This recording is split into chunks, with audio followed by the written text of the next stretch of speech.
নমস্কাৰ বন্ধুসকল, আমাৰ ষ্টাডি পঢ়াৰ চেনেলৰ আন এটা ভিডিঅ'লৈ সকলো বন্ধু-বান্ধৱীক স্বাগতম জনাইছোঁ। আৰু আজিও বেছি কথা নকৈ আমাৰ প্ৰশ্নকেইটালৈ আগবাঢ়ো বন্ধুসকল। আজিৰ প্ৰথম প্ৰশ্নটো হ'ল আন্তৰ্জাতিক মেন বুকুৰ বঁটা পোৱা আৰবী উপন্যাসগৰাকীৰ নাম কি? বন্ধুসকল, ইয়াৰ শুদ্ধ উত্তৰটো হ'ব জোকা আল ৰাব্বানী আন্তৰ্জাতিক মেন বুকৰ বঁটা পোৱা আৰবী উপন্যাস বন্ধুসকল। এতিয়া আমাৰ নেক্সট প্ৰশ্নলৈ আগবাঢ়ো। আমাৰ আজিৰ প্ৰশ্নটো হ'ল সেলেস্টিয়েল বডি উপন্যাসখন ইংৰাজী অনুবাদ কৰি লেখিকাৰ লগতে যুটীয়াভাৱে আন্তৰ্জাতিক বুকুৰ বঁটা লাভ কৰোতা কোন বন্ধুসকল? ইয়াৰ শুদ্ধ উত্তৰটো হ'ল মেৰিলিন বাট। এতিয়া আমাৰ নেক্সট প্ৰশ্নলৈ আগবাঢ়ো।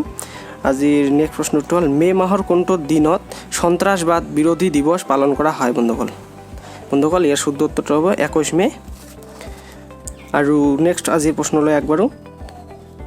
আজিৰ 4 নম্বৰ প্ৰশ্নটো হ'ল 2019 চনত ৰবীন্দ্ৰনাথ ঠাকুৰ বঁটা কাক প্ৰদান কৰা হয় বন্ধুসকল?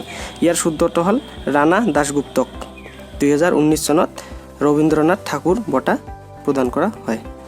এতিয়া নেক্সট প্ৰশ্নটোলৈ আগবাঢ়ো। হৰ্ণবিল উৎসৱ কোনখন ৰাজ্যৰ উৎসৱ বন্ধুসকল? হৰ্ণবিল উৎসৱ নাগালেণ্ড ৰাজ্যৰ উৎসৱ হৰ্ণবিল। এতিয়া আমাৰ নেক্সট প্ৰশ্নলৈ আগবাঢ়ো। আজিৰ নেক্সট প্ৰশ্নটো হ'ল অসমত কোনটো জীৱক গুৱাহাটীৰ চিটি এনিমেল বুলি স্বীকৃতি দিয়া হয় বন্ধুসকল? অসমৰ কোনটো জীৱক বন্ধুসকল? ইয়াৰ শুদ্ধ উত্তৰ শিহু গুৱাহাটীত চিটি এনিমেল বুলি স্বীকৃতি দিয়া হয়। এতিয়া আমাৰ নেক্সট প্ৰশ্নলৈ আগবাঢ়ো। এটা অন্ধবিশ্বাসৰ বিৰুদ্ধে অসম চৰকাৰে বিধানসভাত উত্থাপন কৰা কোনখন বিলৰ ভিত্তিত আইন প্ৰণয়নৰ বাবে ৰাষ্ট্ৰপতি ৰামনাথ কোবিন্দে অনুমোদন আগবঢ়ায় বন্ধুসকল? ইয়াৰ শুদ্ধ উত্তৰটো হ'ল ডাইনী হত্যাৰ ৰামনাথ কোবিন্দে অনুমোদন আগবঢ়ায়। এইটো কি হয় অন্ধবিশ্বাসৰ বিৰুদ্ধে অসমৰ বন্ধুসকল ডাইনী হত্যা। নেক্সট প্ৰশ্নলৈ আগবাঢ়ো। সৰ্বোচ্চ ন্যায়ালয়তে অসমত চলি থকা ৰাষ্ট্ৰীয় নাগৰিক পঞ্জী উজ্জীৱিতকৰণৰ বাবে কিমান তাৰিখলৈ অন্তিম দিন ধাৰ্য কৰিছিল বন্ধুসকল? ইয়াৰ শুদ্ধ উত্তৰটো হ'ল 31 জুলাই। এতিয়া আমাৰ নেক্সট প্ৰশ্নটোলৈ আগবাঢ়ো। অসম চৰকাৰে ক্ৰীড়া দূত হিচাপে কাক নিয়োগ কৰিছে বন্ধুসকল? ইয়াৰ শুদ্ধ উত্তৰ হিমা দাস। ক্ৰীড়া দূত হিচাপে হিমা দাসক নিযুক্তি কৰিছে।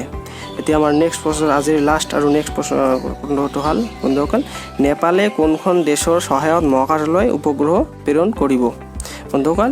ইয়াৰ শুদ্ধ উত্তৰটো হ'ল আমেৰিকা যুক্তৰাষ্ট্ৰৰ সহায়ত নেপালে মহাকাশলৈ উপগ্ৰহ প্ৰেৰণ কৰিব বন্ধুসকল। তো বন্ধুসকল এইখিনিয়ে ভিডিঅ'বোৰ কেনে লাগিলে ভাল লাগিলে লাইক কৰক, কমেণ্ট কৰক, শ্বেয়াৰ কৰক আৰু সকলো বন্ধু বান্ধৱীলৈ ভিডিঅ'বোৰ শ্বেয়াৰ কৰক যিসকল বন্ধু বান্ধৱীয়ে গভৰ্ণমেণ্ট জব বা যিকোনো চৰকাৰী জবৰ কাৰণে ষ্টাডি কৰি আছে বন্ধুসকল। চোৱাৰ বাবে থেংক ইউ, ধন্যবাদ। জয় আই অসম।